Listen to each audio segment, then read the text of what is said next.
Here I was, confronting my greatest fear. Math! Wendy, focus. What is 9 plus 11? A, 19, or B, 21? The numbers whirled around me. Panic set in. 9 plus 11. 1, 2, 3, 4, 5 equals 19? No, 21? Great numerical gods, why is this so confusing? You're so extra. Sit up, I'll show you again. I still don't get why I have to do this, though. It's not like I'm going to school. Yeah, I quit school not long ago to help Mom out, making a couple of bucks. In case you haven't noticed, we're dirt poor. I'm Wendy, by the way. 15 and fabulous. Well, sorta. I know I'm a big silly goofball, but the good thing is my brother, Leo, does not share the same brain cell with me. That guy ate knowledge for breakfast. He went to this elite high school, on scholarship of course, and always the top student 3 years in a row. That's like genius. Mom also said he's our only ticket out of poverty. That's why she held 3 jobs at once, while I gathered scrap metal to sell to the scrapyard to support his study. The 3 of us have been working hard to create a better life for our family. But then, one afternoon, I suddenly noticed posters of Leo that accused him of breaking his classmate's arm. What nonsense is this? I tore them all down and rushed home to see a bunch of gangsters breaking our things. My mom and Leo were in the corner, begging them to stop. Stop! What on earth are you doing? What does it look like I'm doing, brat? I'm collecting compensation for your brother's victim. He messed with the wrong person. The son of a loaded family. You got the wrong guy. Leo wouldn't hurt a fly. Right, Leo? I turned to him, but he just lowered his head in guilt and defeat. How much then? $3,000. 3,000? You kidding, right?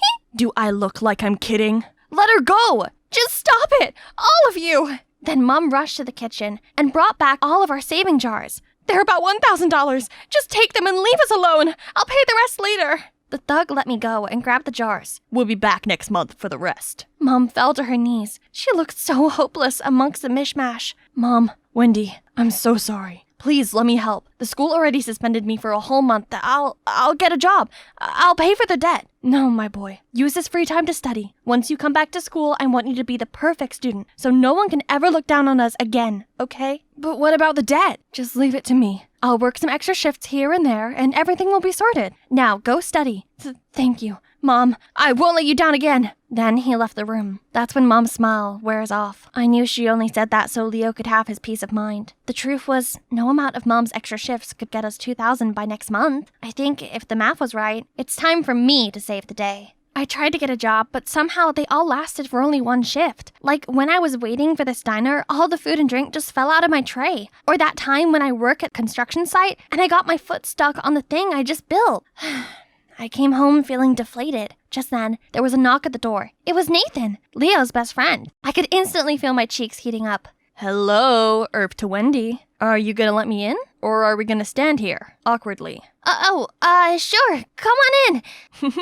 You look, exhausted. You sure you're alright? It's just the whole thing with Leo. I've been trying to get a job to pay for the debt, but nothing worked. I'm sorry all that happened to your family, and I want to help you. But there's something you should know first. After the talk, Nathan got me a job as a maid for his cousin Zach's house. Other maids were showing me around when, Get out! A maid ran past us, crying her eyes out. What was that? That is the young Master Zach throwing a tantrum. He's the illegitimate son of the late master and was only brought here 5 years ago by his grandfather. And let's just say, Madame Linda, his stepmom, is not so thrilled about it. They've been on each other's necks ever since. The girl you just saw was Madame Linda's favorite. She's been a thorn in Master Zach's side for a while now. Then I gotta find a way to get on both their good sides, to prove that I'm perfect for this job. Okay, first day at work, Madame Linda was complaining about Zach's toy car collection, so I threw them all away. But Zach went bonkers on me and went rummaging through the junkyard to find every single one of them. Sorry, Master Zach, it's just Madame Linda. Oopsies. He immediately stormed off to confront Madame Linda. I felt bad, so to make amends between them, I cooked his favorite soup and told him that Madame Linda made it for him as an apology. But as he took the first bite, his face turned green and dashed to the nearest toilet. Whoops. One rainy day, I was taking the trash out and saw a strange woman peeking from the fence. She suddenly tripped, so I helped her up, asking if she was looking for someone, but she just ran away. Whoa, Jesus! How long have you been standing there? Long enough. Come inside, it's freezing out here. Sure. Later that day, I was cleaning Madame Linda's room when accidentally knocked over her jewelry box. It crashed on the floor, spilling jewelry everywhere. One of the bangles snapped in half. I frantically pocketed it to fix it later when the gruff butler swung the door open. I apologized and promised to fix the jewelry box, but he still insisted on firing me. Just then, Zach stepped in and ordered him to let it slide. Zach then stayed and watched me fix it. Where'd you learn to do that? It's nothing. I grew up in a trailer park. Everything we own came from the junkyard. They just need a little fixer-upper. I've been doing it since forever, so... You got a gift. Besides, reusing things is cool. Whatever you say, pretty guy. Say, you want to hang out sometime? like a date? Maybe. Won't your girlfriend get jealous? What girlfriend? I'm very single and ready to mingle right now. Sure, why not? On the weekend, Zach took me to his favorite coffee shop, and I got to see a softer, more caring side of him. Turned out he never got a girlfriend, so I made him a flirting tutorial. For a price, of course. At first, I thought he was just practicing on me by giving me flowers and fancy chocolates. But then he continued to woo me with my own list. He set up a romantic picnic under the stars in the backyard, took me to the park, and we watched the enchanting sunset together. That night, we walked back to the mansion. Before coming inside, Zach stopped me. These past weeks that I've known you have been the best moments of my life. Wendy, I think I've fallen for you. Will you be my girlfriend? Where did you learn those cheesy words? Do you like them? Is it hot in here? Or is it just you? Stop!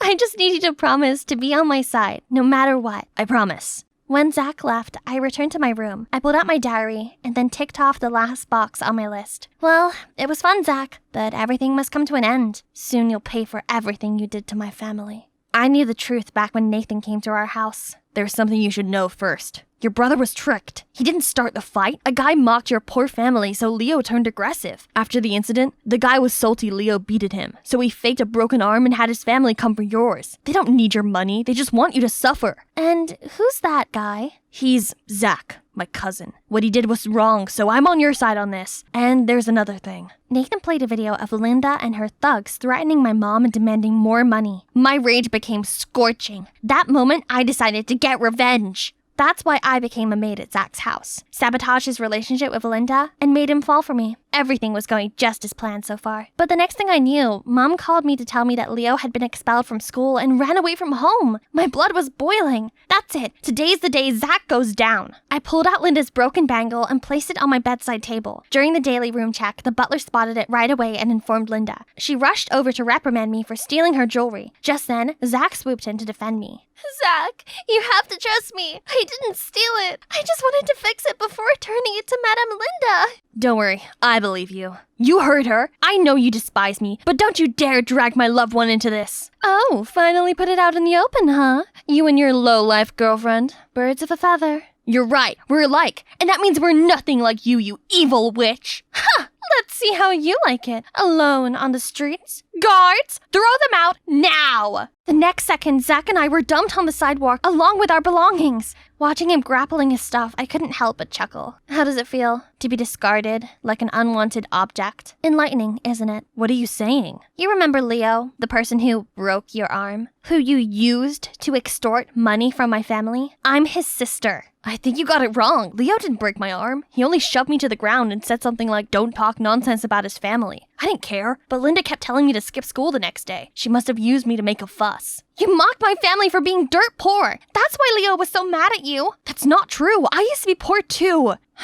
You remember the woman lurking around the mansion? That's my real mom. She just wanted to make sure I was okay. Turned out, Zach and his mom were abandoned by his dad because of their humble background. Then his grandpa found him. Though Zach didn't want to, his mom made him come with his grandpa, so he'd have a better life. But what his mom didn't know was that heck of a mansion was the coldest, most isolated place. That is, until you came. And it hit me. Zach is telling the truth. That meant I had taken revenge on the wrong person. Shoot! I am so sorry. I had no idea. And now you're kicked out, Leo's gone, and there's a huge debt. I don't know what to do. Hey, it's all right. One thing at a time, Kay. I'm not mad at you or anything. I just wish you'd told me. But it's fine. I don't really like that house anyway. What about your brother? He got expelled and left. I'm sure he's okay. I'll help you find him, yeah? Thank you, and I'm sorry. I don't know how to make it up to you. You don't have to. I got a feeling you didn't come up with this twisted plan. I didn't. It's actually your cousin, Nathan. I took Zach back to my place where he'd crash in the meantime. Mom was in tears. She told me that Leo was accused of plagiarizing an essay so he could no longer go to that school. But Leo's too smart to do such a thing, so Zach proposed we investigate at the school. To find whose essay Leo supposedly copied, we broke into the school's computer lab that night. We were snooping around when suddenly, Zach was grabbed from behind and dragged away. I slowly turned around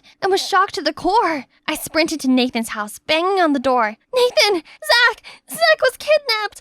He's the heir to Adam's estate. They took him away for the ransom. The heir? What do you mean? Your grandfather's lawyer came to see Zach and I overheard him. Your grandfather's sick, so he authorized a lawyer to hand the will to his sole heir, Zach. The will? Do you know where it is? If we swap it for a fake one with someone else's name on it, they'll release Zach and target that person instead. Great idea. I think Zach left it in his bedroom. Maybe it's still there. Nathan and I hurried over to Zach's house. Nathan snuck into his bedroom while I was on the lookout at the door. Nathan switched the will for a fake one and took out a lighter and set it on fire. Just then, I turned on the light, scaring him to death. What on earth, Wendy? Kill the lights or we'll be caught. You mean you'll be caught? Then I opened the door, revealing everyone in his family and my brother Leo.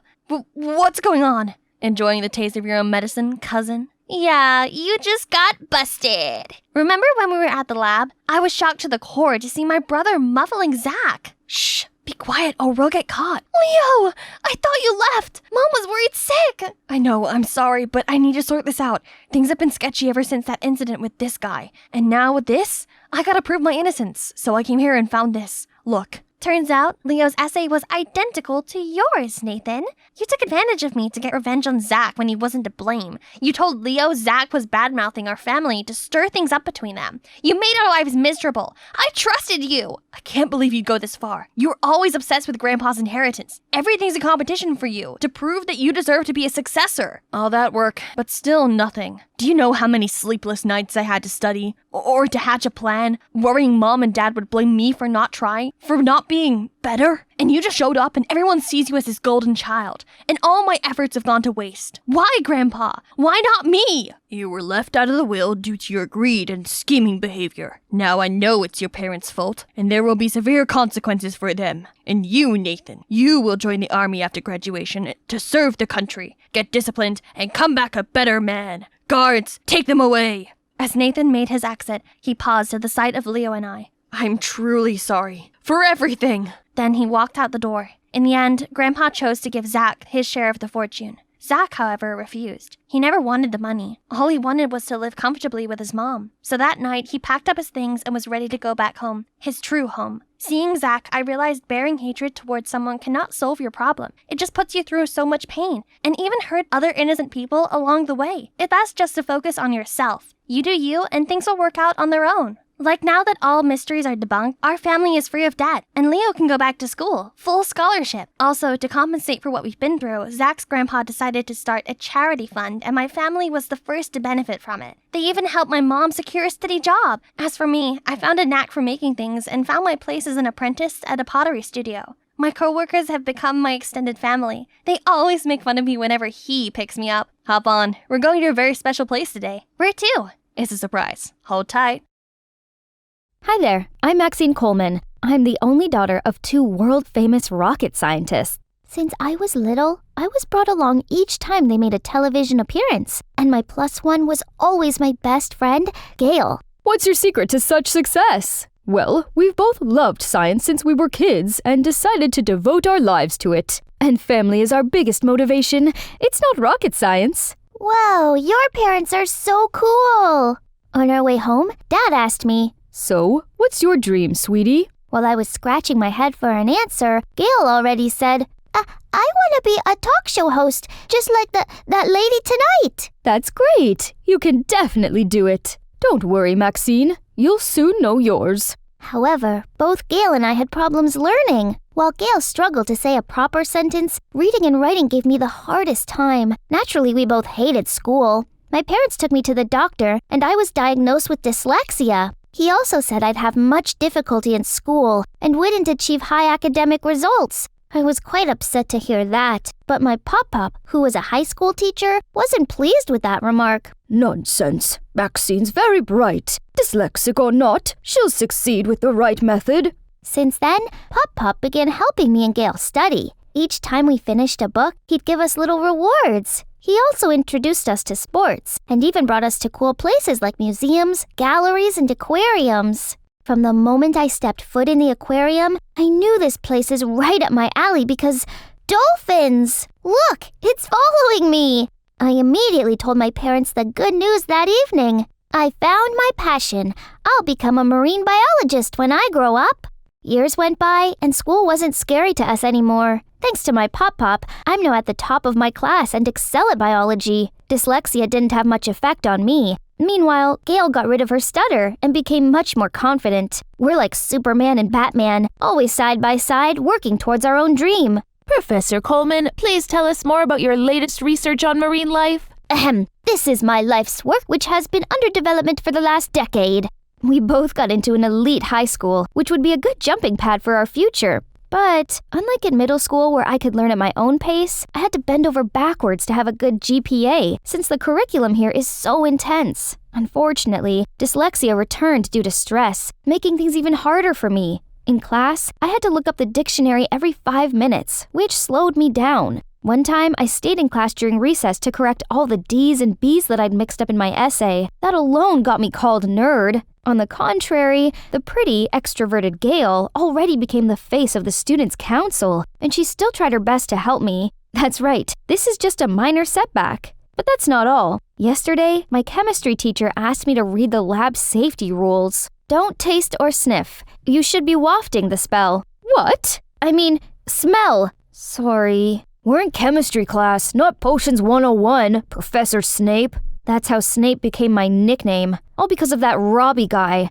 Everyone loved his shenanigans, and he got away with everything because he's a rising track star. But really, he's the villain in my story. Lately, Gail and I had less time to chat because she's so busy, hanging out with Robbie. They met when Gail interviewed him for the school paper. Worse still, she often defended him, saying I'd like him once I got to know the guy. Ugh, no thanks. Besides, it seems that Gail's making achievements towards her dream. Meanwhile, I could barely handle studying and getting along with my classmates. Then came a time when every student who wished for a head start into a prestigious university needed to see the college counselor, Mrs. Morales. She said that my grades were pretty good, but I'd also need a good personal statement. It's supposed to capture the essence of who I am and show that I'm ready to commit myself to my future. Simple enough, right? But when it comes to actually writing, why is it so hard? Am I doubting my own plan? Can I really be a marine biologist? At dinner, I tried to bring this up to my parents, but it seemed they're already thinking I'm a marine bio student. Guess there's no turning back now.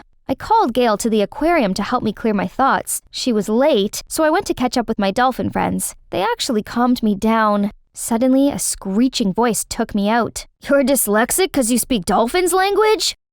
Should we find Dolphinese books for you? I turned around to see Gail and an entourage of her new friends and that buffoon. They started giggling. No word in the English language could describe how mad and humiliated I was. Did you really need to bring them here just to embarrass me? I walked away, but accidentally headed to a glass tunnel. It felt like I was fully submerged underwater. The horrible memory of the time I fell through ice into the deep, dark, frozen cold water came rushing back. I immediately dashed outside. Max, wait! I turned around to see Gail running after me. Watch out! A car's coming! I quickly pushed her away. The car didn't hit her, but she's injured. We brought her to the hospital ASAP.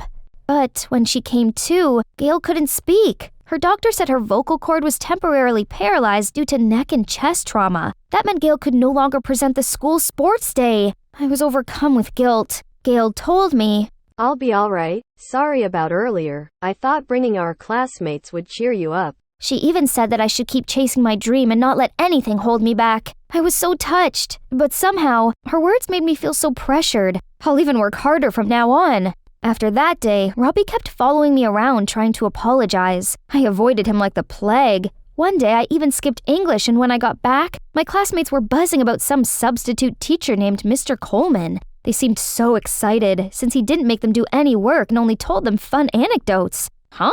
That name rings a bell. And later my suspicion was confirmed when I met with my grandpa's angry and disappointed look after school. I obviously went home to a raging storm, but it didn't matter. I used this chance to spill my guts about how exhausting school was, how annoying it was to be picked on by an absolute moron all the time while my bestie wasn't by my side. Strangely, Grandpa listened attentively, then simply said he'd handle it. A few days later, he revealed that his way of handling it was making me that dimwit's tutor. Worst idea ever!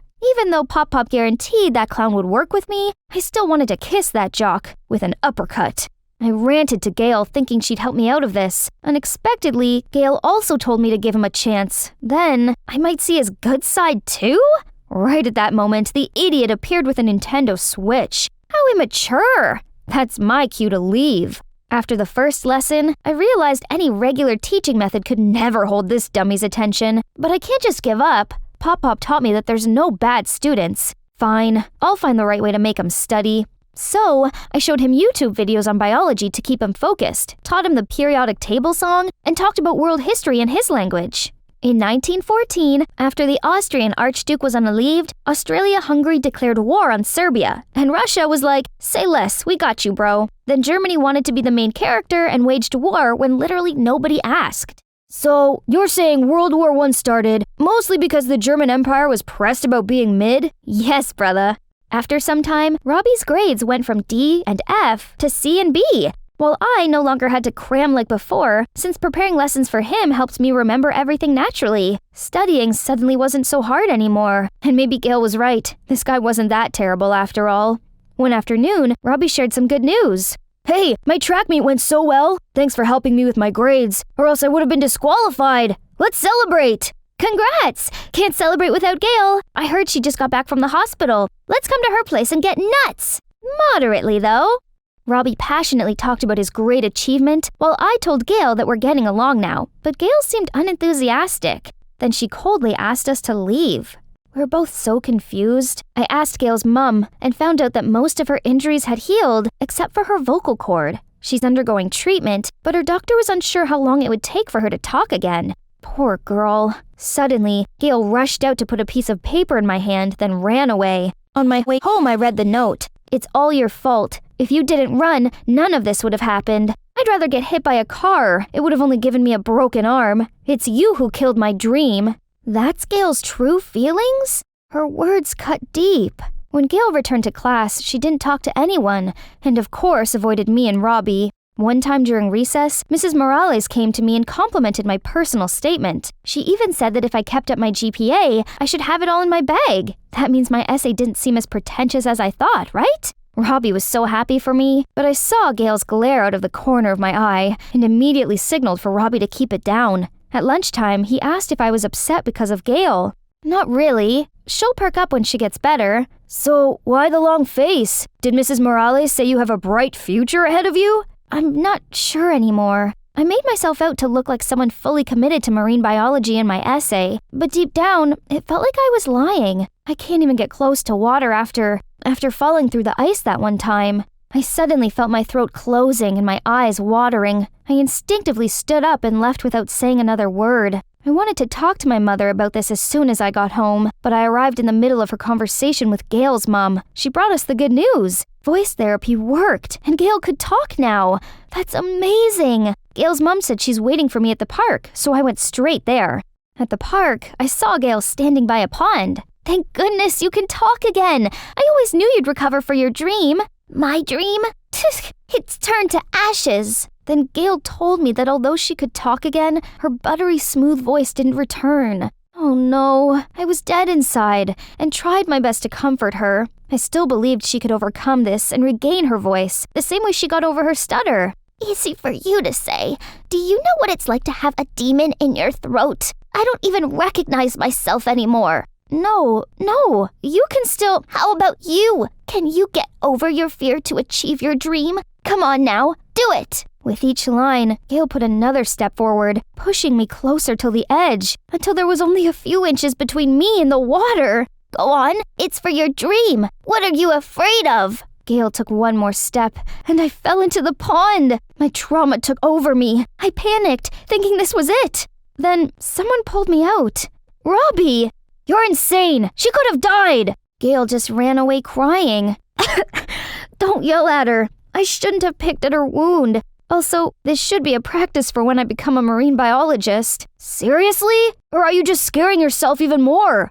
My family expects this much from me. If I gave up on my dream because of a tiny little accident from when I was 13, I only have myself to blame. Dream this, dream that. Are you sure that's what you really want to do, and not just a 6-year-old girl's dream? Robbie's words jolted me awake. It's true that I no longer enjoy studying as much as when I was learning with Pop Pop. Every ounce of effort I put out recently was solely for a far-fetched dream that I'm not even sure if I want anymore. I don't want to disappoint my parents, but I can't keep struggling like this for the rest of my life. But I've held on to this dream for so long and worked so hard for it. What do I do if I give up now? You'll figure it out. Take your time. I used to play football and was sure that I'd become an NFL player. Then at one point I realized that's not my thing, so I quit. And after trying out many different things, I fell in love with track. Change isn't the end of the world. I can't believe it took me this long to realize that it's too early for me to commit. Change is normal. But what if I never find my life's ultimate goal, and I'm just wasting time?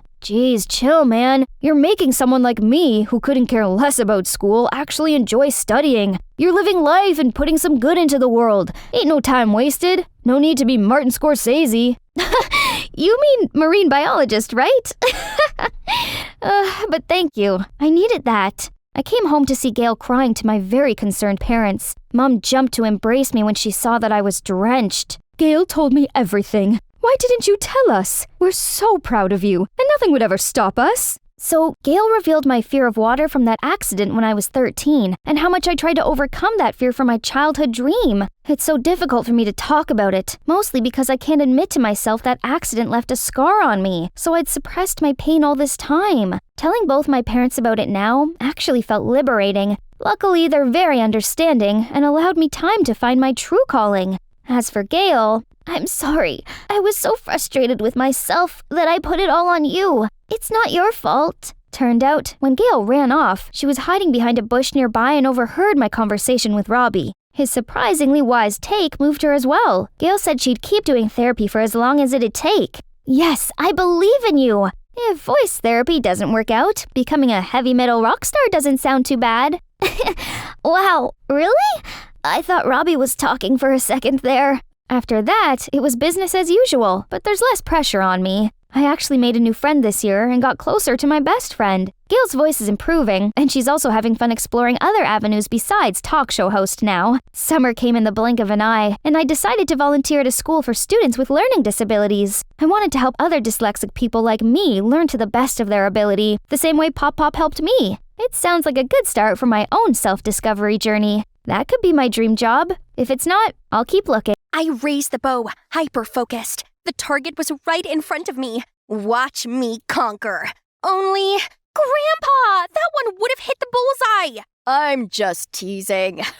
You're getting real good, Pumpkin. Hi, I'm Gina, and I love archery. My grandfather, my only family, introduced me to the sport. He always encouraged me to join contests, saying I had a knack for it.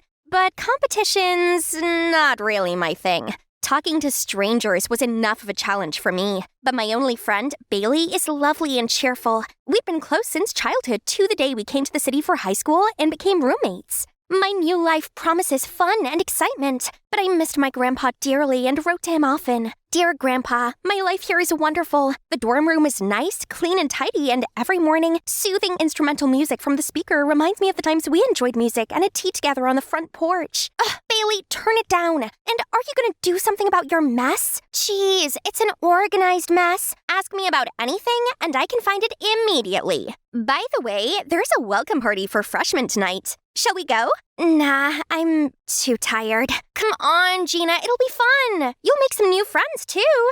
It's just... Okay, stay here then. I'm leaving. Somehow I felt a bit empty. I'd never noticed that Bailey and I were so different until recently. Bailey's a social butterfly who can make new friends easily. And me? I was introverted and reserved. I can't keep being this way. I came to the city for the experience. Duh. So when Bailey asked me to go to the school's fair, I immediately agreed. When the day came, while Bailey's chatting and giggling with other students, I just kinda absentmindedly faded into the background. Since Bailey did not seem to notice my absence, I decided to look around on my own. Suddenly, a scream startled me. Thief! Thief! I turned turned around to see a thief running away with a girl's handbag. Without thinking, I grabbed a set of bow and arrows nearby and shot at him. That's when I saw another arrow. Flying in the same direction, both arrows hit the thief right on his head and knocked him to the ground. I looked for the other archer and saw the Greek god Apollo, who's also looking at me. Then he went to handle the thief as I took the opportunity to quietly leave the scene. I was still daydreaming about that guy when Bailey barreled into our dorm with a group of friends. I quickly turned myself into a burrito and pretended to be asleep, but Bailey ruthlessly unfurled me with a wide grin. Hey G, there's someone I'd like you to meet. Samantha, head of the school's archery club. Bailey told me you're quite an archer. Yeah, sort of. Well, we're looking for new members. You should come by. I'll be sure to stop by. Thanks. After school the next day, I visited the archery club and saw a familiar face. That's the guy from yesterday. Ooh, he also blows on the arrow like Grandpa. So cute. Oops, busted. Am I hallucinating or is he walking toward me? Hi, you were at the school fair. Your shot was phenomenal. I'm Chris, by the way. I'm Gina. So you're new here?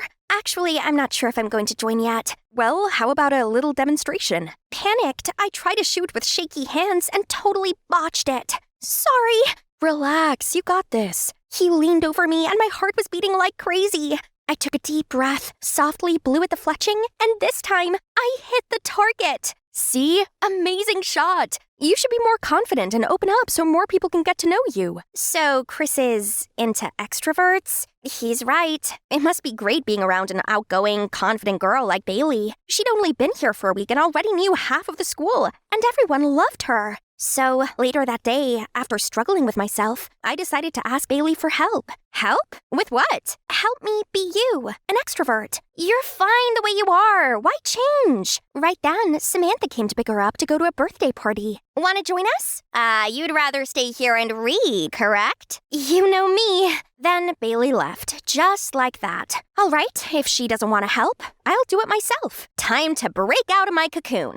So I spend the next few hours giving myself a makeover. Not bad, was it? When I arrived at the party, everyone gawked at me. Hey, are you the sun? 'Cause your beauty is blinding me. If so, you should stay 93 million miles away from me. As much as I wanted to run straight home, a voice in my head kept screaming, socialize. On the internet, they said extroverts are always ready to make friends, like Bailey, who's part of every single conversation. So I mustered all courage to throw myself into the largest group who's talking about cute Arctic animals. I remembered a communication tip: lead the conversation. So I did. Isn't it so sad that those animals are losing their habitat to climate change? The next 5 minutes was me monologuing about the issue, but they didn't seem too interested. Okay, plan B.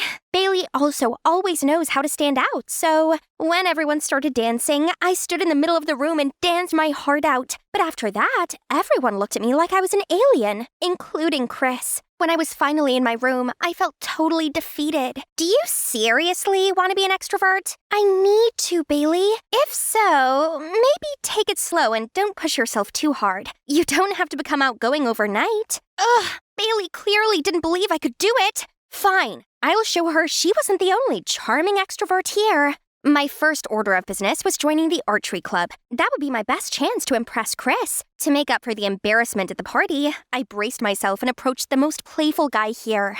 Hi, I'm Gina. I like your shirt. Thanks. I'm Patrick. Patrick is the student council president. He's here to help promote the archery club. Then whenever Chris passed by, I tried to joke around with Patrick, although he seemed distracted. But Chris just turned away and looked unhappy. Gina, what's the deal with you and that Chris guy? He keeps looking over here. Oh, Chris? He's just a clubmate. Maybe it's 'cause he doesn't like me very much. Boys thing. Anyway, I'm thinking about joining this club. Would you teach me? Sure thing. After that, Patrick and I often practiced archery together. I got too excited and set the target as far as I could, pulled a string with all my might, and tried to keep my cool as the arrow hit the bullseye. Out of nowhere, Chris popped out. Awesome, Gina. Best shot I've ever seen. Impressive, Gina. Wanna grab a drink before you teach me how to do that? Right then, Chris offered me a bottle. You like apple juice, right? I saw you only drink that at the party. Eee! He noticed! Thank you! Would you like a ride back later? Finally, a chance to get closer to Chris. I'll drive you, Gina. I'm more familiar with that route. I was gonna say no, but Patrick had already pulled me away. Why did he ruin my romantic moment? Maybe he liked me too, but I already had my sights set on Chris. Chris seemed to care about me, but it would take a little more for us to actually be a thing. Everything was falling into place, and I felt like I was becoming more outgoing. Though sometimes I still took detours or hid in the restroom to avoid small talks, things with Chris were going well. But the next day, I saw Bailey and Chris locking arms and laughing happily on the street. Are they dating? Then why did Chris keep my hopes up and act like he cared about me? All my efforts were for nothing. Even if I tried to be like Bailey, of course Chris would prefer the original. I glumly went to my room shortly before Bailey, holly jolly as usual, came back. You look awfully happy.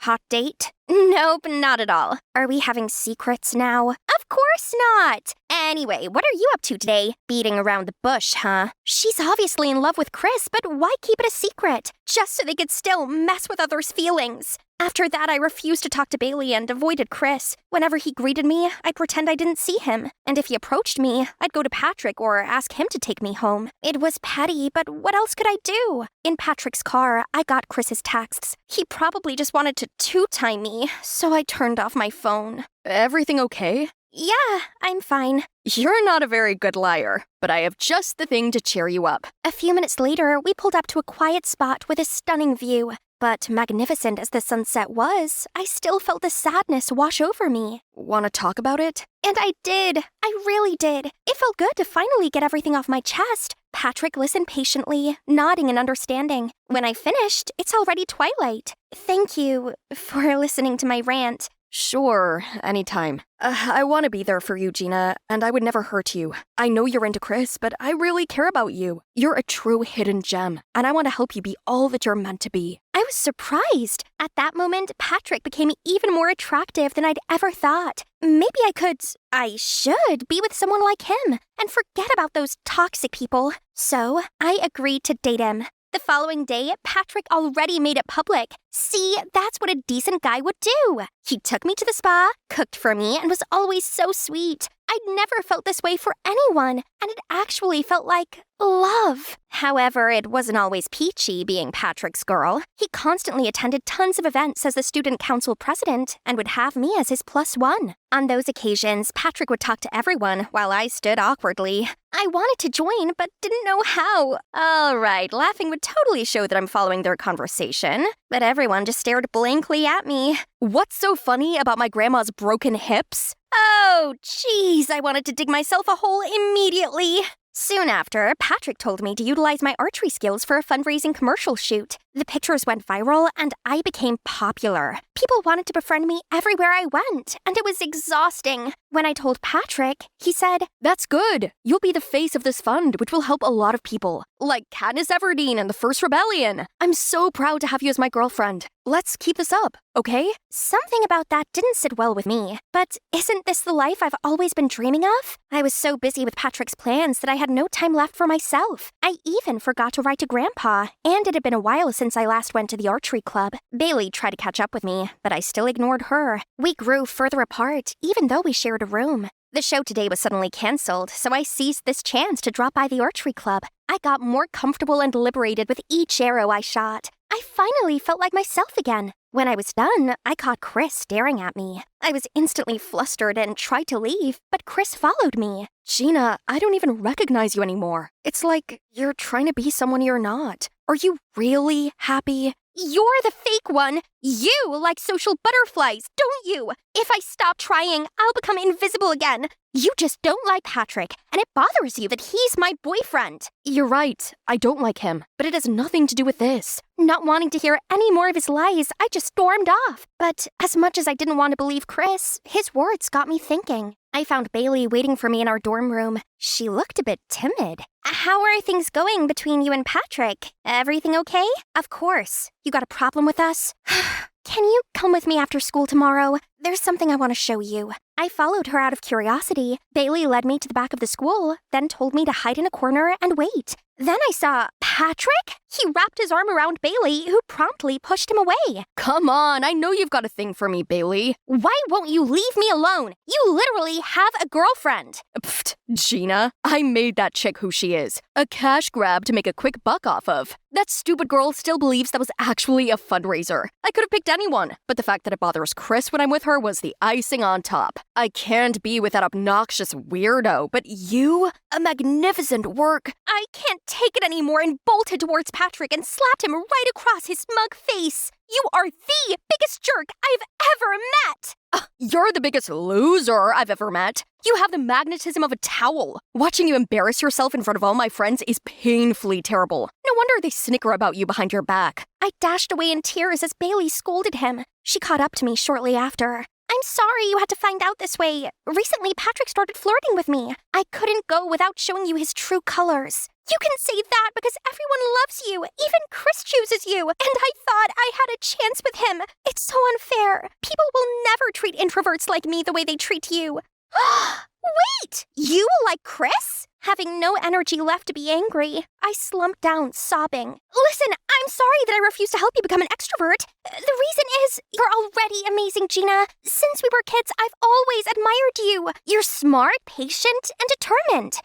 What? Would you believe me if I said I wanted to be more like you? But then I realized that introverts and extroverts have their own strengths, and we do best when we're ourselves. That's why I am who I am, and you should be none other than yourself. I held back my tears as best as I could and hugged Bailey tightly. I'm sorry for misunderstanding you. Thank you for telling me what I need to hear. I returned to my room and saw a letter from Grandpa. He asked how I was lately and why I stopped writing to him. He knew living in a new environment would be difficult, but as long as I understood my own worth, I could overcome everything. He finished his letter by saying he'll always love me unconditionally. Tears welled up in my eyes again. Shortly after, Bailey came back all excited. I have a surprise for you. When we got outside, Chris was already waiting. I was extremely embarrassed and confused to see him. Gina, from the moment we met at the fair, I haven't stopped thinking about you. I was impressed with your archery skills, but before I knew it, I was charmed by your intelligence, kindness, even your shyness.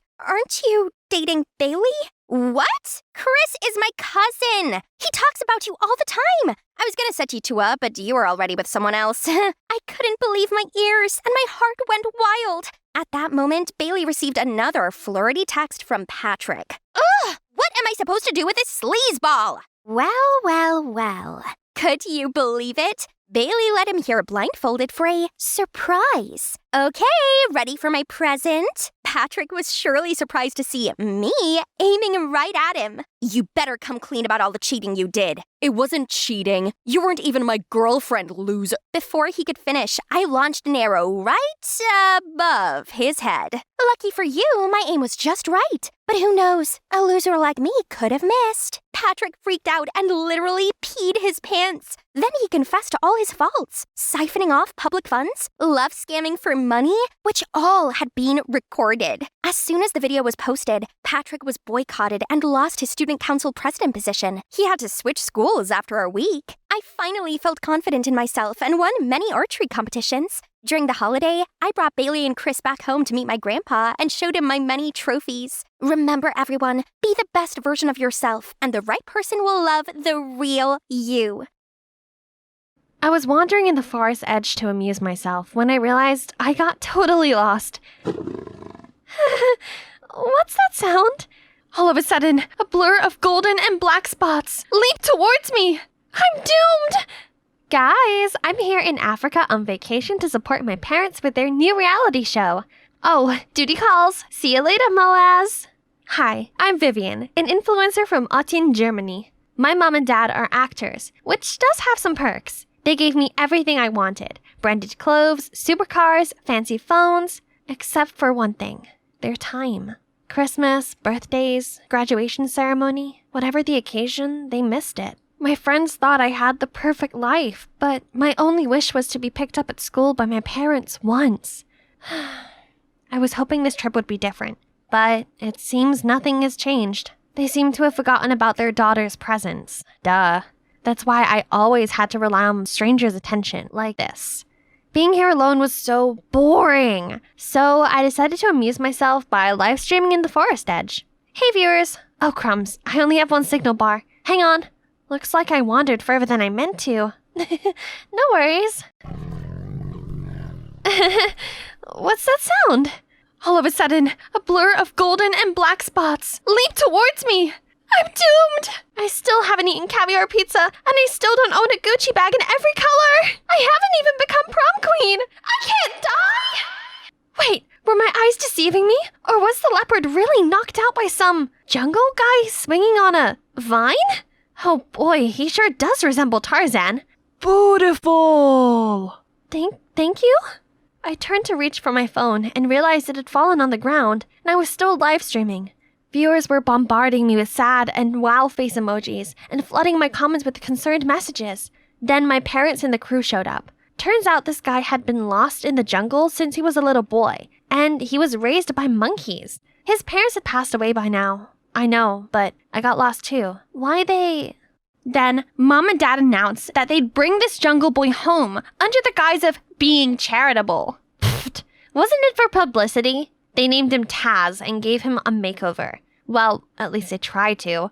All the suits he tried on tore, as he was way too muscly. It took an entire box of candy bars to make him agree to shave, and he still refused to cut his hair. He could only speak a limited number of words and sentences he remembered from being a kid, so Mom and Dad had to hire a tutor to teach him to read and write, which was me.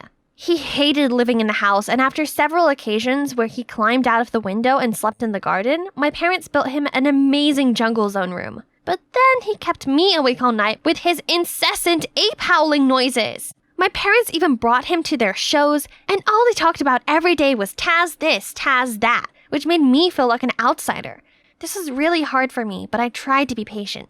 Then one day, my parents told me the worst news ever. Taz is going to come to school with you as your bodyguard. We don't have time to do it. At least this time we'll know you'll be safe. What? But I don't need a bodyguard, especially not one that can't even speak properly. Taz knows basic conversation now. I don't see the problem. So the next day, Taz started to stick to me. I set some ground rules. He had to stay 10 feet away from me at all times, and he wasn't allowed to mutter a single word to me. Thankfully, Mia, my bestie, was there to provide some normality to the freak show that was currently my life.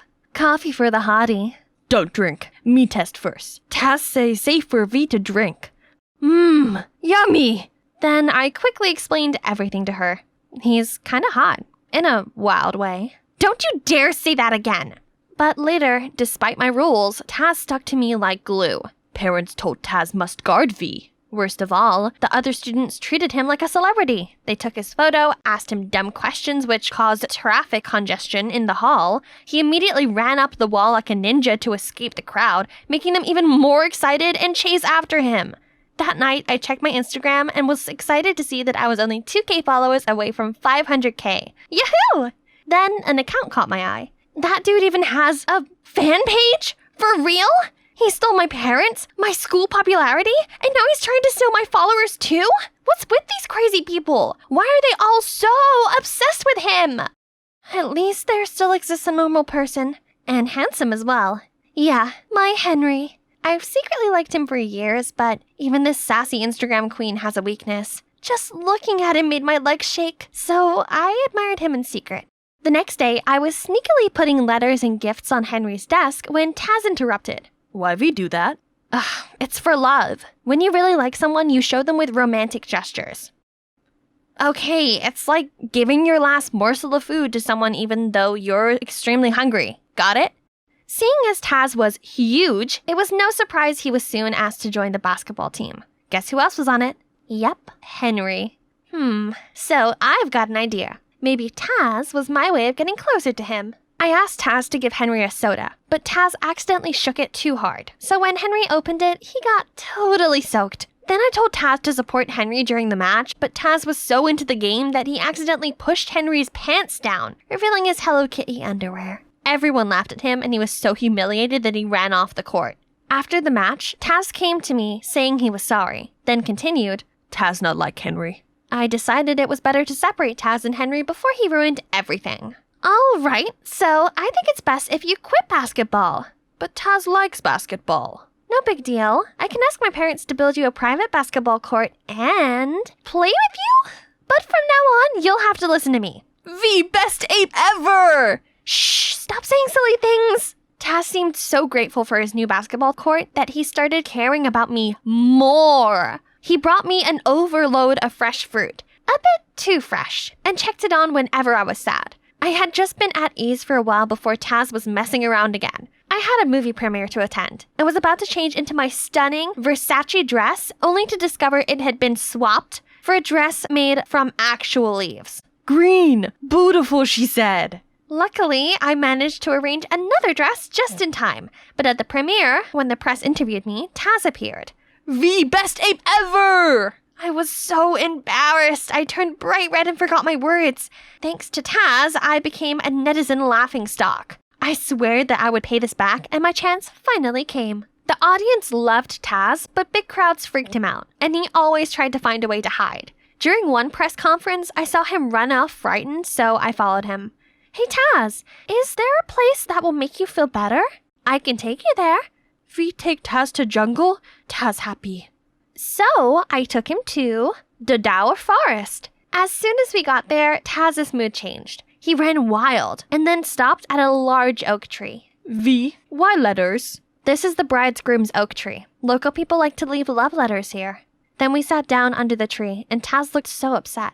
Taz not like bright light and flashes. That's okay. We can just chill here, right? Great. Seeing Taz leave the show on his own, then surely Mom and Dad wouldn't like him anymore. Only, when we returned home, my parents weren't furious with Taz, but with me. Vivian, you should be setting a good example for Taz, not just inciting and taking him away from important events. Can you stop acting like a child and think before you act for once? I shut myself in my room and I had a complete meltdown. Then I rang Mia to confide in her. Living with Taz is a nightmare. He has to leave. What do you mean? I'm going to find a way to kick him out. The next day at school, I was walking along the hallway when Henry appeared in front of me. V, you have to convince Taft to rejoin the basketball team. We can't win the final without him. Please, I'll do anything you want. Wow, seems like my Christmas gift came early. Anything you say? How about taking me to prom? Actually, that's what I've always wanted to do. Thank you for giving me the opportunity. I was frozen. This was incredible! I guess my kick-out Taz plan would have to wait for now. So I humbled myself to convince him. As expected, with the help of Taz, the team won. Only neither he or Henry showed up to get their trophy. I went looking for them and found Taz pouncing on Henry. Taz, stop it! But he was too full off rage to listen to me, so I had to jump between them. He is completely out of control. You can forget about the prom then. This is all your fault. You stole everything from me since the day you were back from that freaky jungle, and now you've beaten up my crush. All you've done is ruin my life. Why can't you just give me alone? Then he left. For real. This felt great, as I'd finally got rid of the thorn in my eye. Only, I couldn't shake away this empty feeling. Scrolling through my old comments didn't help, and neither did live streaming. I suddenly realized I missed the special way Taz cared about me. And when with him, I didn't have to hide or force myself to be anything other than me. I aimlessly wandered to Dodoor Forest and stopped at the oak tree. A letter poking out of the hole caught my eye. I picked it up and recognized it was Taz's try-to-be-neat but scribbled handwriting. Henry liar. He's with Mia. My head was still spinning when my phone went crazy. I checked and saw my inbox was full of rude comments. Then I soon found the viral audio. Living with Taz is a nightmare. He has to leave. I'm going to find a way to kick him out. I was literally petrified for a few seconds, while netizens kept going crazy, saying I was so ungrateful to Taz even after he'd saved my life. How could she? I immediately went to Mia's house to confront her about it. It was you, the only one I confided my story. Oh well, Miss Obvious. It was me, so what? Henry's mine, not yours. He just told you what you wanted to hear to get Taz back on the team. But that moron overheard Henry talking to me and dared to hurt him. You! Hi's, talk about the jungle, dud. Total simp and stupid. I told him you'd love a leaf dress and he totally bought it. Now, if you'll excuse me, I have to get my hair done for a date with Henry. Mwah. I felt like an elephant had slapped right on the face. So Taz was right. Back home, I gloomily pulled out Taz's letter. But hold on, there's still another part. Why didn't I realize it sooner? Right then, my parents arrived home. They'd heard that audio and were absolutely furious. It's your fault Taz ran away. Now we have to compensate for the contracts of the shows he was supposed to be in. You don't care about anyone. Says you. All you do is give me money and that's it. You're never there when I need you. Never. Even Taz cares about me more than you both do. Then I ran off right away. I kept going until I ended up under this bridge. Then I saw him. He was playing with some stray cats and dogs. I immediately ran to hug him and started apologizing, but he pointed behind me and said, "Bad guys, bad guys." I turned around to see two figures headed this way. I dragged Taz into the corner and we watched them bundle the cats and dogs into sacks. They were definitely up to no good, so I used my phone to record them, but... What you aiming at, kids? I woke up feeling dizzy to realize that we were both tied up in an abandoned house. Still no reply from her parents. They better pay up, or else. You're wasting your time. They don't care about me. The thieves ignored me and kept calling and calling, but still no answer. That was it. I was gonna die here. We. Then, when it was pitch black out there, the door barged open and walked in Mom and Dad with a bag of money. As the thieves counted the money, Dad tried dialing the police, but one of them came throwing his phone right away and beat him up. Say goodbye to your daughter. Please don't hurt her. Hurt me instead. This really shocked me, as I'd only ever seen other people bowing to my parents before, not the other way around. The one guy raised a plank of wood to hit me, but right at this time, Taz leaped free and knocked them out cold. The police arrived soon after that and arrested the thieves. Mom and Dad immediately rushed to me. Are you okay, sweetie? We were worried sick when you were nowhere to be seen, and we're sorry for making you feel unwanted. We never had money growing up and struggled a lot. That's why we wanted a different life for you. We kept working and thought giving you money over our time was the best way to show our love, but we were wrong. Mom, Dad, what I really need from you is your presence. It's more precious than anything. And thank you for everything. Okay, I protect V. I protect animals too. Now I've realized what I needed the most. It was to always stay true to myself, like this dummy. I didn't want to be some fancy influencer anymore. Instead, Taz inspired me to use my reputation to establish an organization to care for abandoned animals. As for my dear ex-best friend and dear ex-crush, meh, they didn't matter to me anymore. 'Cause you know what? The sweetest revenge is to live a fabulous life. At the end of the prom, I asked Taz about the note. Taz, did you write this? I'm glad you asked. I practiced many times to say those words. Now time to say officially. I like you, V. You're my best ape ever. Hey everyone, I'm Ellie, and my genius inventions are set to make me the next Thomas Edison. If you want to see more of my one-of-a-kind inventions, please comment and don't forget to like and subscribe to Animated Story Show. My mom passed away when I was little, so since then, it's just been me, Dad, and my older sister Kara. Dad's an independent scientist. Growing up, he was always inventing something and let me help around. Naturally, I developed a passion for inventing from an early age. You're playing Frisbee and you're hungry, but you don't have a plate to eat your food. Has this ever happened to you? No. I present to you the Frisbee food plate. Okay, no Frisbee plate. How about these goggles that help you cut onions without tearing up? Or this cool food hat, perfect for all your TV snack needs. Okay, so maybe they weren't ready for my inventions back then, but at least Kara seemed to like them. Like this alarm clock that only goes off when the puzzle has been solved. She's a doctor, so it's important she gets up on time and keeps her mind alert. I want to do well too. It's my dream to be an inventor just like Dad. So I studied hard and managed to get a scholarship into the most prestigious private school in the state.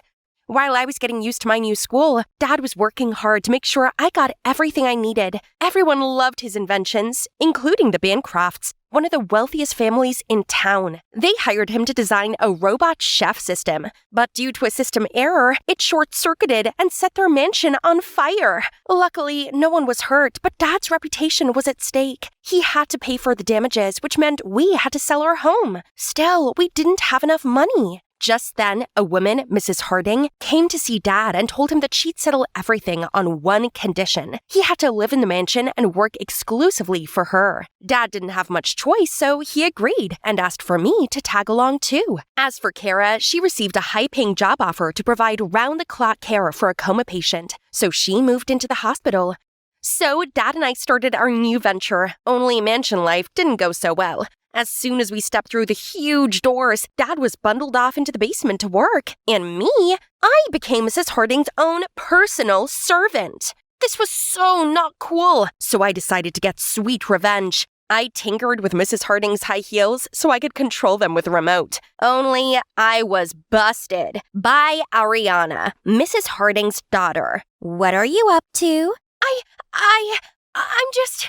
Oh, I see. Clever. Let me help you. What in the cinnamon toast? So we watched Mrs. Harding put the heels on, wobbled about, and tumbled over. Mission completed. Nice one, Ellie. That's the funniest thing I've seen all year. So, what's up with you and Mrs. Harding? Mom's always so strict on me, but Dad is the opposite. Only he's traveling, so Mom's running the Milo Corporation for the time being, and now she's turned into even more of a tyrant. From then on, Ariana and I became friends and spent our free time pulling funny pranks on Mrs. Harding together. We rearranged her laptop keyboard, messed with her water flosser, and tampered with her bedroom light. I wanted to help Dad with the finances, so at school, I opened up a design-on-demand inventing service for some extra money. Queen, the school queen bee, noticed and made an order with me. High heels that convert to flats will make partying easier. Put me down for a pair in size 7 and make sure they're hot pink. I finished the order, then excitedly gave them to Queen. Only she fell on her butt. You did it on purpose, didn't you? Ugh, I'll make your life a misery. I made them based exactly on your order. Hey, you got what you ordered, so leave her alone. Turns out this is Owen, who's also here on a scholarship. Owen's a science guy too, so we clicked instantly. One night, I was serving dinner when I overheard Ariana ask her mom why her dad wasn't back home yet. Ariana, he has flown to India for a spiritual retreat. Huh?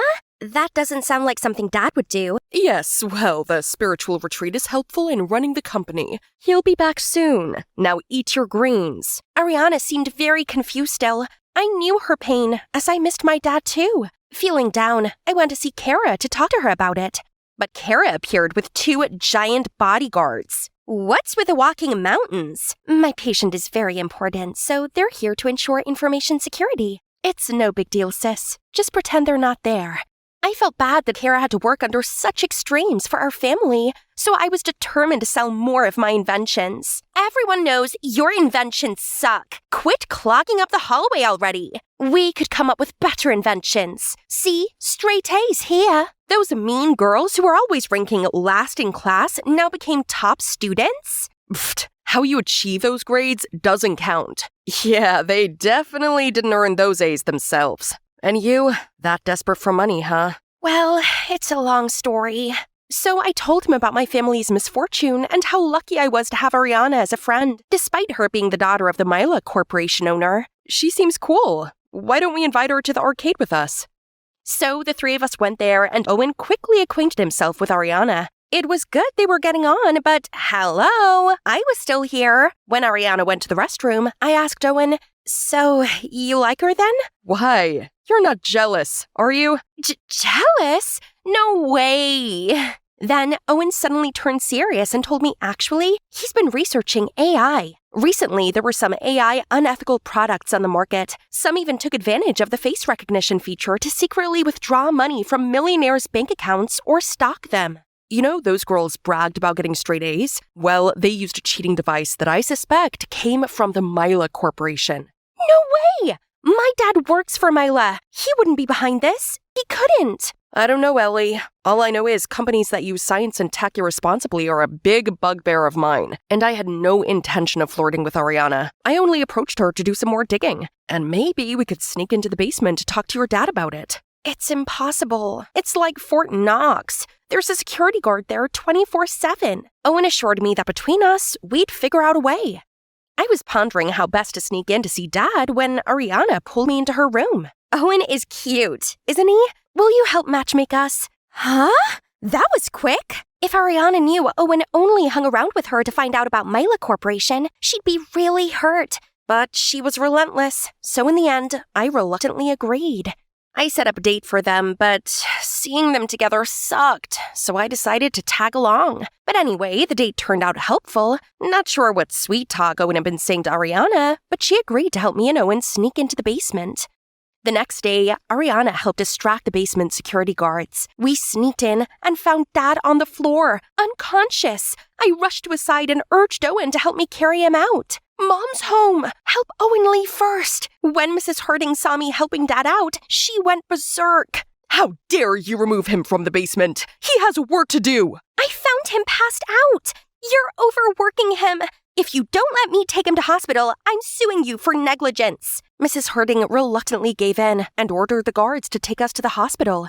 At the hospital, Mrs. Harding kicked me out of the room and insisted on seeing her private doctor. I couldn't believe my eyes when Kara walked in. When Kara finished, she stepped out and told Mrs. Harding, "Mr. Miller's awake. Leave him here and I will care for him alongside the other patient." No! I pay you to focus your care solely on one patient. Miller will be taken elsewhere to rest. So it's Mrs. Harding who hired my sister to care for this mysterious coma patient. I ran to talk to Kara, but Mrs. Harding pulled her away. Fine, I would just have to investigate what she was up to myself.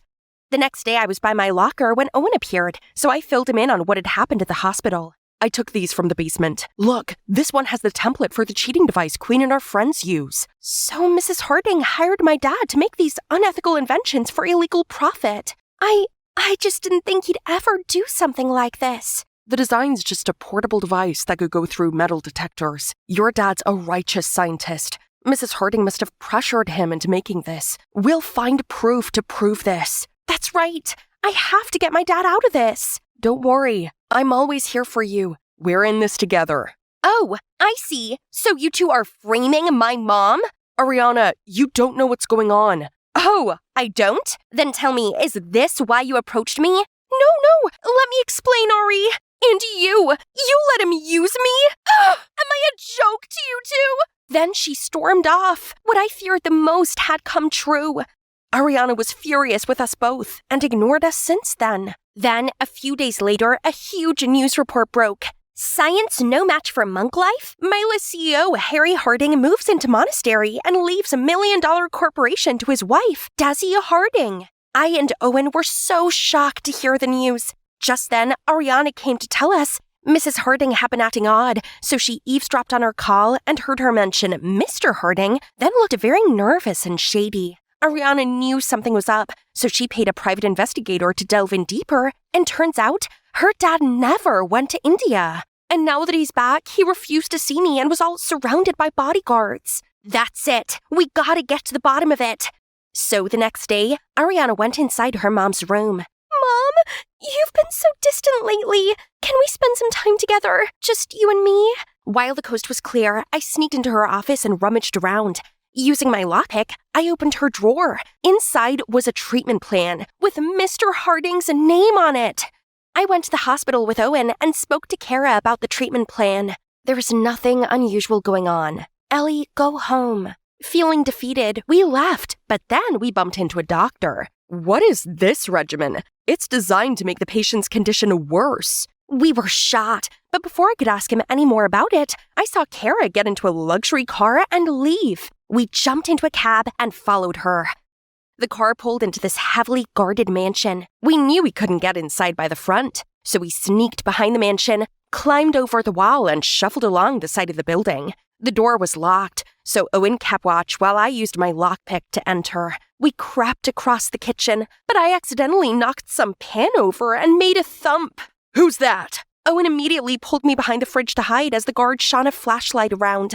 Gosh, this tight space made us way too close to each other. I could hear our hearts beating in sync. The guard finally gave up, and we left the room. Suddenly, I spotted Kara turning in the hallway. Follow Kara. I'll stay here and play lookout. As Kara stepped into a room, I saw Mr. Harding lying there. Kara, what's going on? Kara looked surprised seeing me and pulled me to the hall. Ellie, you shouldn't be here. Is that Mr. Harding lying in the room? That's right. Mr. Harding has been in a coma due to an accident during his trip. I was hired by his wife to take care of him. But when he started to recover, Mrs. Harding asked me to put him in a coma for good. I pretended to do as she said, but secretly, I've been helping him. Then who was the man showing up as Ariana's dad before? What on earth do you think you're doing here? Mansion! Go into lockdown!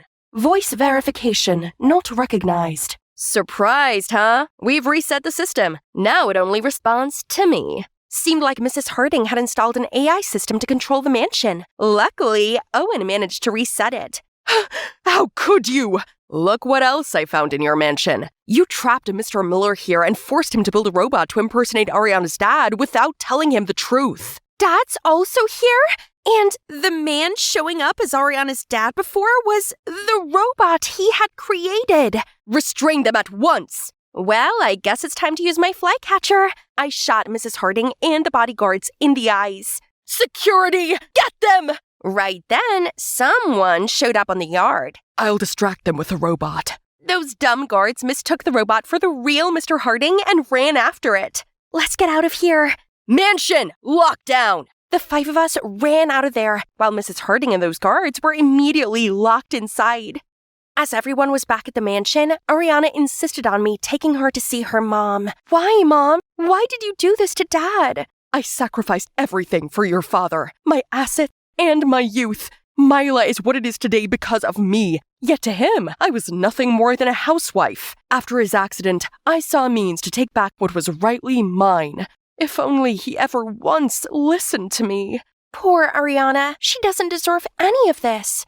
Our family was finally reunited, and Ariana let us stay in her home until we found somewhere else to live. As for Mr. Harding, thanks to Kara's efforts, he regained consciousness and is on his way to making a full recovery. Kara's a great doctor, and I think Dad is a soft spot for her. I'm cool if they, get together. Yeah, I think so too.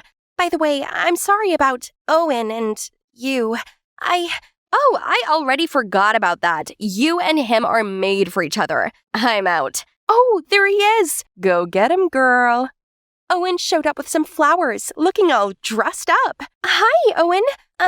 Why are you here? You texted me, asking me to pick you up for a date? I didn't. Ariana! Well, too bad. I'm here already. So, will you go out with me? Yes! And with that, he pulled me in for the sweetest kiss ever. It's only 6 a.m., but Dad already woke me up. Hurry up, LaDonna. A huge storm's coming. Poor households await the city's plan for food and shelter. Oh, then what's the mayor's plan for my food? But Dad didn't listen and just drove away without letting me have breakfast. Well, I'm used to this anyway. A little backstory. We came from a long line of politicians. My grandpa, my uncles, all worked for the government. My dad actually broke with tradition and became a successful businessman. But I guess the apple really can't fall far from the tree. Last year, he took a sudden U-turn and moved back to his hometown to pursue a political career. And he was elected mayor. Since then, he had no time left for me.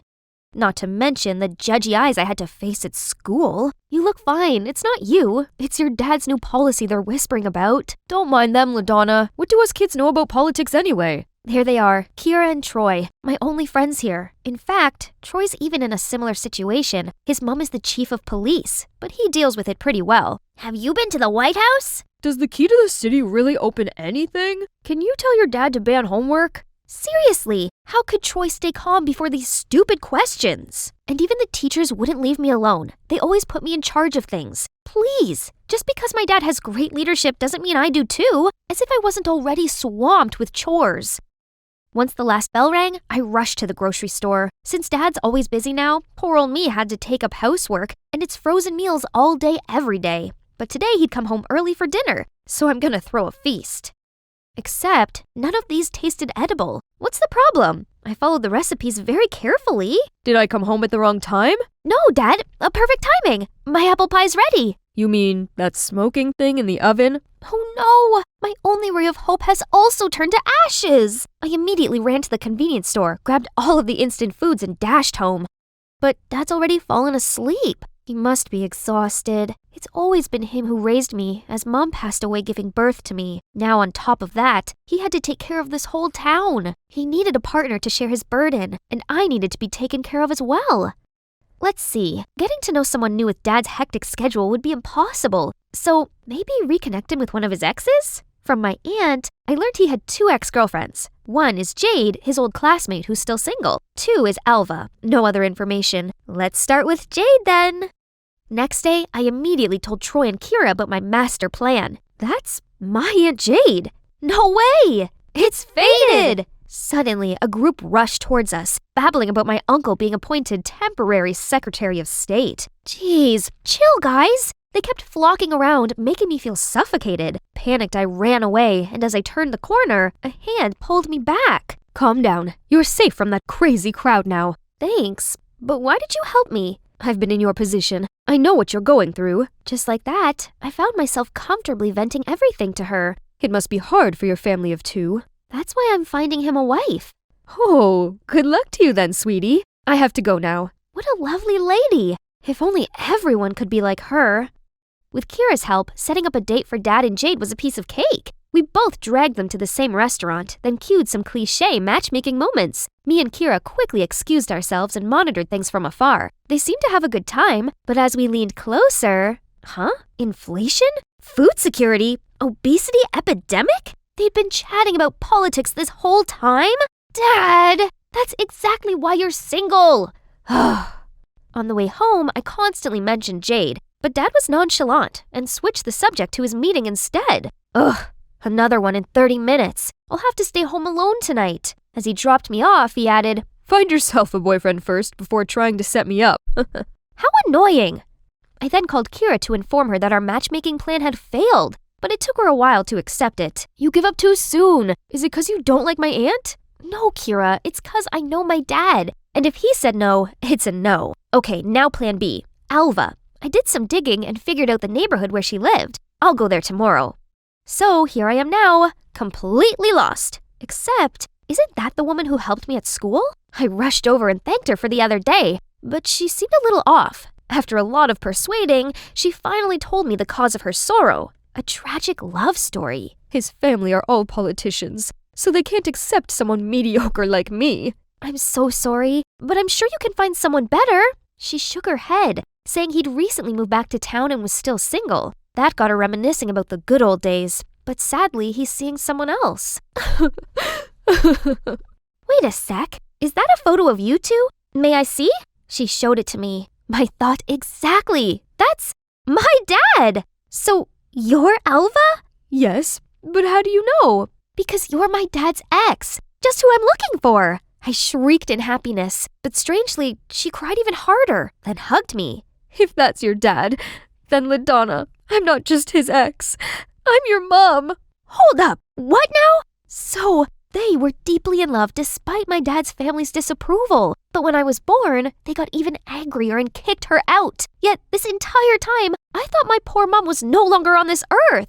Our reunion was cut short by Dad's call. I wanted to ask him everything ASAP, but Mom signaled me not to. Honey, don't tell Robert yet. Of course I look forward to our family's reunion, but I'm not ready to meet him. And perhaps neither is he. It'll be awkward for him and the woman he's seeing. No worries, Mom. There's nothing between them. The only woman for him is you. Having Mom beside me made my life so much better. She's a successful businesswoman, but still puts work aside to spend time with me. We went on picnics, shopping, watched movies together. And her cooking is the best. I devoured the grilled ribs in an instant. It's 1,000 times better than frozen food. When I'm around her, I can be myself without worrying about the public's eye. I wish I could skip class every day to stay home with Mom like this, but it's not that easy. At school, I excitedly told Kira and Troy all about my fun outings with Mom, but they looked rather uninterested. Whatever. Mom will pick me up later and we'll have a blast. Suddenly, buzzing talks from other tables cut off my thoughts. My cat eats faster than her. Indeed, our graceful princess. Guys, don't be fooled. She's in fact a delinquent who skips class all the time. Having a mare daddy is so lucky. If we did that, we'd be kicked out right away. Those mean girls always have something bad to say. I headed toward them to settle this once and for all, but my father's words echoed in my mind. LaDonna, everyone judges me by your behavior. Ugh, fine. They're right, LaDonna. You've been absent quite a lot lately. I just want to be around my mother. A good mom would never tell her daughter to skip class. Think about it. There must be a reason for your whole family to be against her. What do you know? They were the bad guys who unreasonably looked down on her. Then why did your dad keep in touch with my aunt, but cut ties with her? So, Kira was still annoyed that my dad and her aunt didn't become a thing? How petty. I walked off, but Troy ran after me. Kira's just worried about you. Also, you're living in the same town as your mom now. You'll have lots of time with her, so don't play truant again, okay? Here, I've marked the important parts we learned during your absence. Troy has always been gentle to me. He's right. I have tons of time for Mom, but we can't keep sneaking around like this. My parents should reunite soon. I remembered the story of how my mom first met Dad and got an idea. What's so important that you have to come here in this weather? I promised to help out a friend. Please pull over here and wait for me. The friend I was helping was none other than Mom. I then waited a bit before telling Dad to bring me an umbrella because it's raining too hard. Now it's your turn. Go get him, Mom. And just like that, the romantic scene from many years ago was reenacted right before my eyes. My mom was soaking wet, dashed through the rain, then bumped into my father. My dad then bent down to help her up, looked right into her eyes, and dropped her on the ground? I was still in shock when Dad charged towards me and dragged me back to the car. How did you know that woman? I asked around. Just stop. Never see her again, got it? His extreme reaction was proof that Mom really mattered. They'll definitely get back together soon because they had me, their special bond.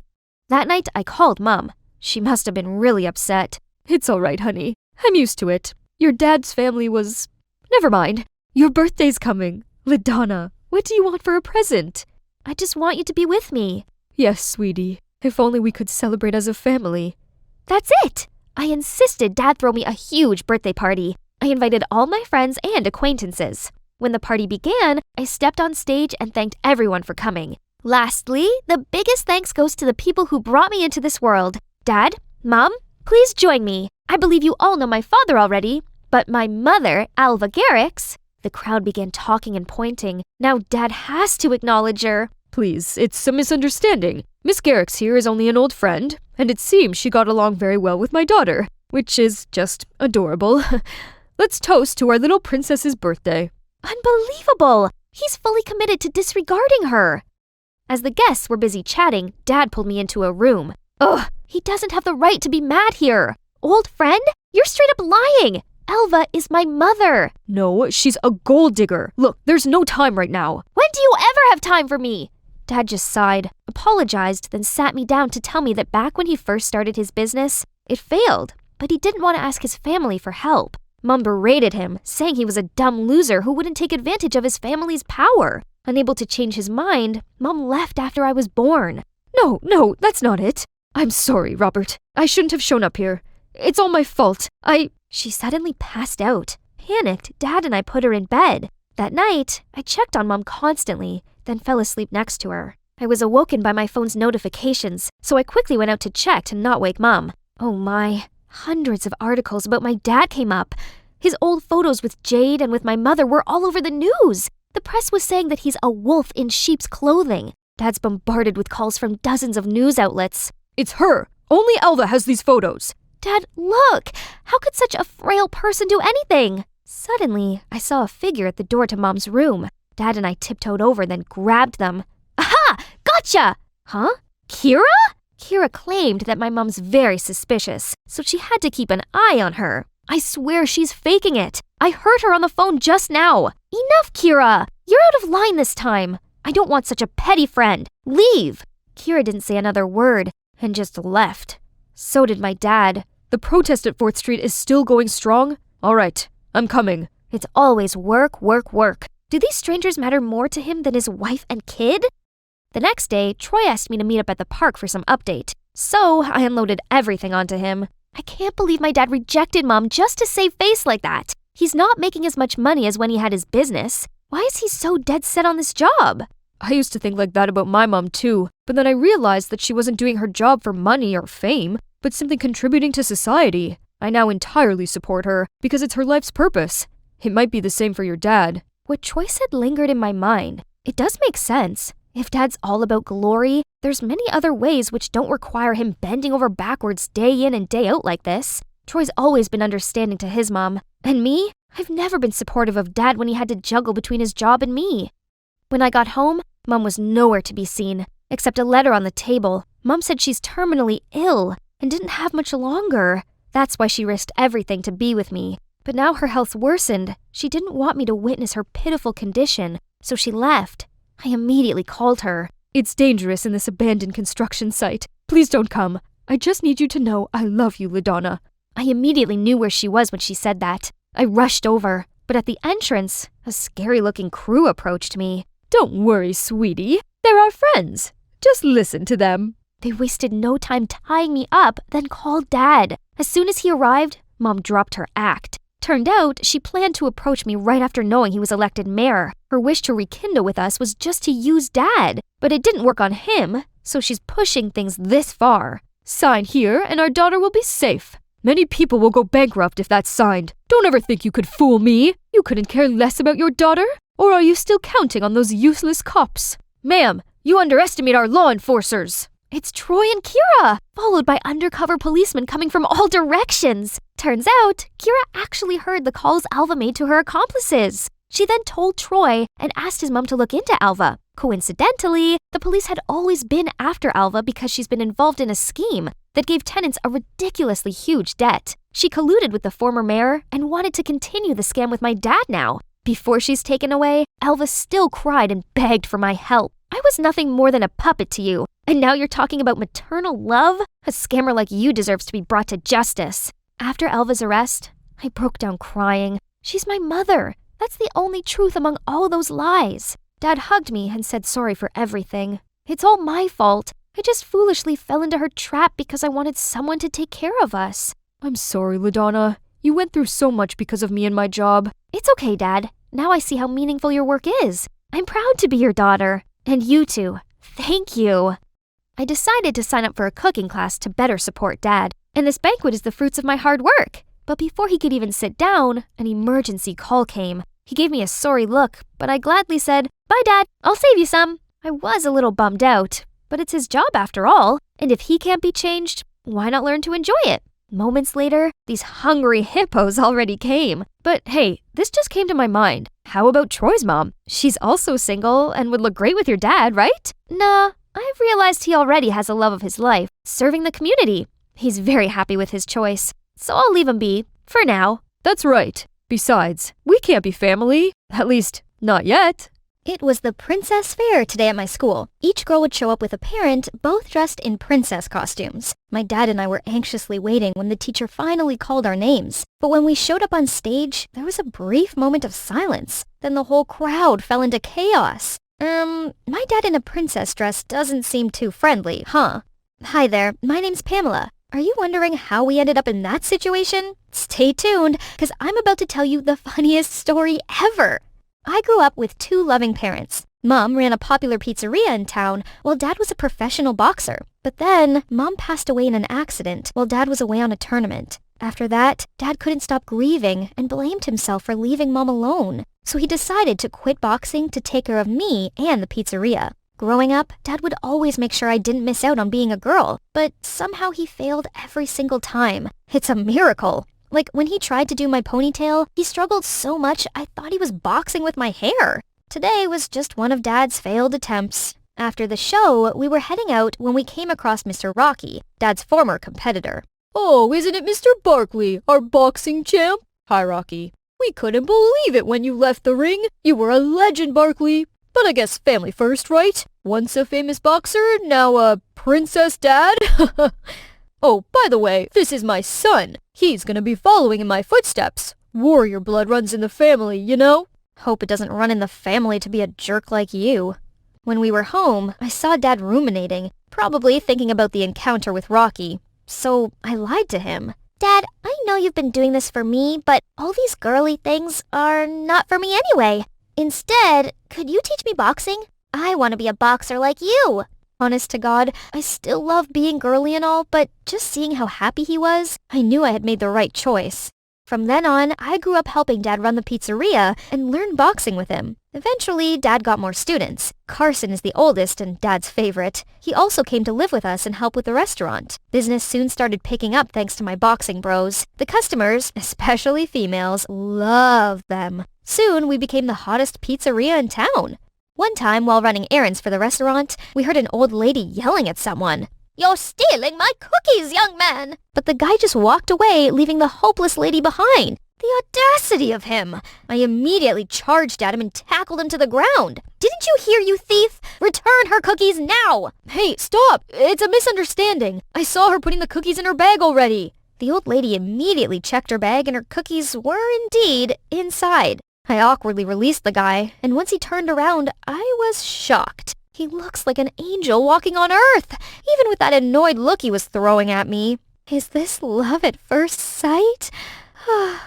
On my way home, I couldn't stop dreaming about him, when suddenly I noticed a moving truck parked at the building next door, and right there was him! He was sweating profoundly, then suddenly took off his shirt, revealing his six-pack. Whoa, it's my lucky day! Later, I asked around and learned that his name is Denzel, and he just moved here with his mother, Michelle. From then on, I couldn't focus on anything else, as pretty boy Denzel and his heavenly abs kept running through my head. Hey, what's up? What's wrong with you? Oops, sorry. It's just that I think I have a major crush on our new neighbor, Denzel. What? For real? Yeah, but I don't know what to do. Got any advice? I got plenty, but... Oh, come on! I'll do anything, please! Okay. Now listen carefully. According to Carson, the best way to show my charm is by flexing my muscles. So I set up this new punching bag right in front of the house, waited for him to show up, and used all my might to pound on the thing. Ha! But Denzel was so unimpressed. He just coldly tossed the garbage, then slammed the door shut. Later, I waited till Denzel appeared by his window, then started lifting my desk up with one hand to impress him. Evening yoga. He looked at me as if I was some circus clown and shut the blinds. Bummed out, the next day I went to talk to Carson. Nothing I try works. He just doesn't care. You sure? It worked every time I wanted to get girls. But I'm a girl. Ugh, you're messing with me, aren't you? Gotcha. But what's so interesting about him anyway? You could be with me instead. I can treat you better, Pam. You're just like a brother to me, Carson. Thanks for your help, by the way. So much for counting on him. But that's not all. The next day, I already caught sight of Carson and the gang cornering Denzel. I immediately dashed in to protect him. Relax, we're not doing anything. It's just that Denzel wanted this bag for his mommy, but I wanted it for you. How about a fistfight to settle this? Whoever wins gets it? Only fair, right? I got dibs on it, so I see no reason to fight. But if you insist, you can have it. Stop pretending to be so generous. Just say you're scared, wimp. Wah. I don't like fighting. Then he calmly walked away. I caught up with him around the corner. Hey, don't worry. I got your back. Carson wouldn't be able to touch you. No need. You don't think I can protect you? I'm a boxer, just so you know. You know what I hate the most in this world? Boxers. And by the way, could you move your punching bag elsewhere? It frustrates me every time I see it. So all my efforts to charm him are for nothing? And what does he have against boxing anyway? The next couple days, I arrived home from school to see what seemed like a heated argument between Dad and Denzel's mom, Michelle. I came to ask what was happening, and turned out Michelle just opened up a new pizzeria right around the corner from my family's. Now she's officially competing with us. I lost my job in the city, and making pizza is the only job I've ever had. But why in this town? Why so close to our restaurant? We actually inherited the land from Denzel's grandmother, and I can't afford to move anywhere else. But trust me, I didn't mean to compete with your dad. I see. Why don't you come over for cookies? Denzel told me you're in the same class with him, right? Denzel mentioned me? It sure feels awkward with Michelle, but if I could be close to Denzel again, why not? Once inside, I was immediately impressed with a house taken care of by a woman's hand. It's a small space, but felt so cozy. Everything was so organized, and look at all these high heels. Wow! Pamela, I just noticed your hair is so beautiful. Can I style it? Really? Please do!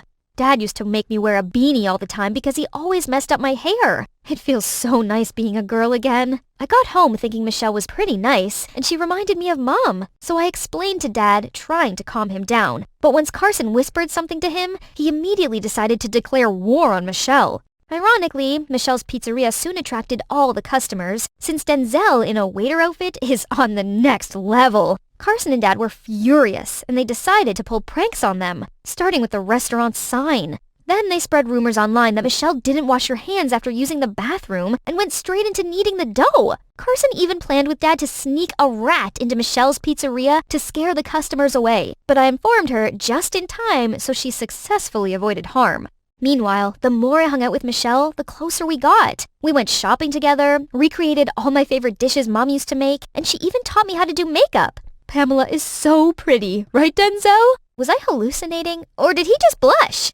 One day I came over to Michelle's restaurant after class, but it wasn't as busy as usual, and Michelle seemed so depressed. Someone pretended to be me and posted nasty reviews online for your dad's restaurant, and townspeople thought it was me. They decided to cancel on me and call me out for using unfair practices, but I swear I had nothing to do with it. Feeling uneasy, I ran home to confront Dad, but when I arrived, I saw a sprinting figure in black running away from Carson and Dad. You thief! Stop right there! Suddenly, Denzel appeared where the thief was heading. He immediately held Denzel hostage. Take him down! But Denzel just stood there frozen. Right then, a motorbike rushed over. The thief quickly pushed Denzel away, jumped onto the bike, and got away. I rushed to check on Denzel, but he seemed annoyed and left. We could have captured the thief. What a coward. Denzel froze at those words, but then let go and walked away. Later, I was glad to know the thief didn't steal anything from my house, but Carson started trash-talking Denzel again. Mr. Barkley, I think Denzel was behind the theft. That was probably why he let them go. Quit it already! Why do you have to be so suspicious and hateful? Oh yeah? What about you? Have fun snitching on our plan to Michelle? What? You've been telling them our plans? I did. So what? Since when did you become so petty, Dad? And the whole fake review kerfuffle? It was you who pretended to be Michelle and gave our restaurant bad reviews, so she got cancelled, right? Dad didn't say a word when Carson jumped in. You got any proof? Just as I thought. While you were hanging out with those suckers, Mr. Barkley and I did some digging and found out Denzel was Rocky's son, his worst enemy.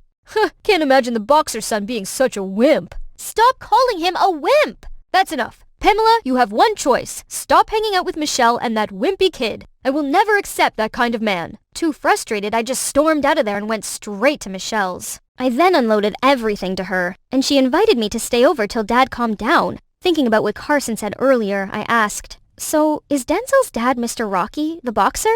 Yes, he is. But we got divorced a long time ago. Denzel's been staying with me since. It suddenly turned awkward and heavy. Denzel just stood up and left. It's just that Denzel doesn't like talking about his dad. Anyway, I'm gonna head to bed. Make yourself at home, okay? I then joined Denzel when he suddenly spoke up. You know why I didn't fight back? That day with Carson at the mall, or even today? You probably think I'm a coward too. No, that's not what I think of you. When I was a kid, I used to admire him and even dreamed of becoming a boxer just like him. But then that same man, outside the boxing ring, became a monster to my mom. I put him up on a pedestal, but he made her life miserable. So I swore to myself to never use violence and stopped boxing. So that was why. He thought the sport itself made people become violent? Surprisingly, after the roof talk, Denzel seemed less distant and even waited for me after class. It was still a little awkward, but just being this close to him was enough to make my heart join Formula One. However, Carson wouldn't stop being an annoying third wheel. Legend, oh legend, the third wheel legend, always in the way. He followed us everywhere, and people started calling us the Three Musketeers. Ugh. Meanwhile, the pranks from Carson and Dad were getting more and more serious. Michelle's supply trucks were constantly tampered with and lost all of their ingredients on the way. Michelle was distraught, while Denzel was furious and suggested he go get the ingredients himself. I had enough. So that afternoon, when Dad was still busy at the restaurant, I confronted Carson. "It was you all along, wasn't it? Dad couldn't do all that single-handedly. Thanks to you, Denzel will have to carry the supply himself tonight." Always Denzel, Denzel. Could our conversation be less about that coward and more about you and me? Then maybe I could convince Mr. Barkley to stop. In your wildest dream, even if you were the only man left on Earth, I'd rather go extinct than date you. There, that should knock some senses into him. But later that day, I got a text from Carson. If you want to know who's responsible for the sabotage, come to the junkyard. Oh, by the way, Denzel's gonna drive past too, right? Shipping the ingredients and all. What is he up to? I texted Dad to come with, as this could show him Carson's real face. Then I ran to the junkyard. I arrived to see Carson standing there all by himself. You were right. It was me all along who faked Michelle's reviews and sabotaged her supply trucks. I tried so hard to get you, but you only had eyes for that stupid Denzel. But in just a moment, you'll see you picked the wrong guy. What are you doing? He tied me to a car despite my efforts to get free, then went to set up what seemed like a trap.